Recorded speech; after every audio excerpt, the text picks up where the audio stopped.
After a highly scientific poll on the channel showed that the most likely theory by fans for the next Mass Effect game is the perfect destroy ending with a time skip of over 600 years, I had to pump the brakes a little. Let's dive into 5 reasons why the perfect destroy time skip makes no sense. Emergency induction port drinks? Optional. The BioWare team has released a variety of hints for the next Mass Effect, with the most significant being the teaser trailer. And while it's the teaser trailer that most theorists have argued makes the perfect destroy time skip canon, I personally think the opposite. Starting with reason number 1. The planet being shown in the trailer is Alkera. Alkera is the only planet we know of that has 3 moons and a cold atmosphere. I've had a few people mention that they think that this planet is Earth, but last I checked, which was yesterday, Earth only has 1 moon. So yeah, this isn't Earth, but I do understand the reasoning. In the perfect destroy ending, Shepard died in the Sol Cluster right above Earth. However, there is no planet in the Sol Cluster with 3 moons and a cold atmosphere.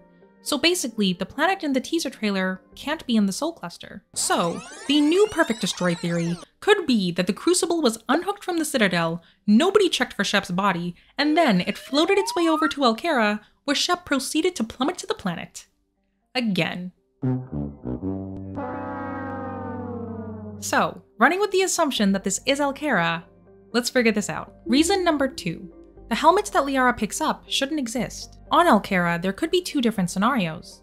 The helmet we see is from the first time Shep died, or it's the helmet from the perfect destroy ending. But in both scenarios, the helmet shouldn't be there. In scenario 1, the player can recover Shepard's N7 helmet on Alkera in the Normandy crash site mission. So, having Liara pick up a piece of N7 helmet that the player could have already picked up immediately kills that scenario. In scenario 2, during the final run to the beam in Mass Effect 3, the helmet gets completely evaporated. Basically, there should be no N7 helmet for Liara to pick up on Alkera, but there is. There's a helmet that exists that shouldn't. Okay. Reason number 3. The armor on Alkera shouldn't exist either. Running with the 2 scenarios again, either the armor we see here is from the first time Shep died, or it's the armor from the perfect destroy ending. But in scenario 1, it's revealed in the Shadow Broker DLC in Mass Effect 2 that Liara kept the set of N7 armor Shepard was wearing when they died. In Liara's apartment, you can go see it on the first floor. But in the trailer, we can kind of see a set of armor encased in ice while Liara is crouching down, and when she's brushing snow off the N7 helmet piece. So, since Liara did keep the armor, it shouldn't be on Alkera. And in scenario 2, as established before, it is highly unlikely that the perfect destroy version of Shepard would have found its way over to Alkera. Basically, Alkera has a set of N7 armor on it that shouldn't exist. Or in other words, the teaser trailer is showing us an Alkera that we don't know of. What the is going on? Reason number 4. The Dead Reapers don't necessarily imply the destroy ending. Based on what we've established before, this is not an Alkera we're familiar with. So the Reapers that are shown here could be dead for any number of reasons, besides for the Crucible energy blast. And for our Alkera, it doesn't make sense for Reapers to even be there. In the Reaper War, it was established that Reapers targeted planets with colonies and intelligent life in order to reap those populations, but Alkera doesn't have that. So why are there Dead Reapers on Alkera? Yeah, why are there Dead Reapers on Alkera? Reason number 5, and specifically why the trailer might not be showing a massive time skip.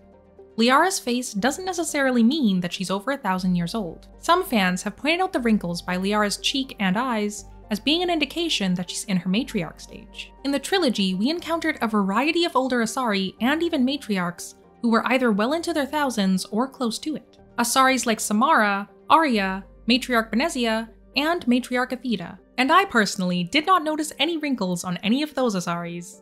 Unless... To nourish our skin, and to rejuvenate it with anti-aging compounds, so we appear to age more slowly, more gracefully, so we appear ageless.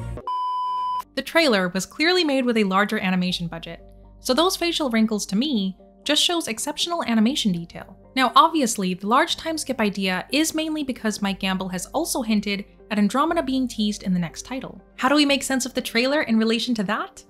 I'll be tackling that in a separate video. So the trailer doesn't really make any sense with the perfect destroy ending. And quite honestly, the trailer shows things that doesn't make any sense, period. If perfect destroy doesn't make sense, then what does? Well, the only thing that makes sense to me is this Alkera that we see in the trailer is in an alternate universe.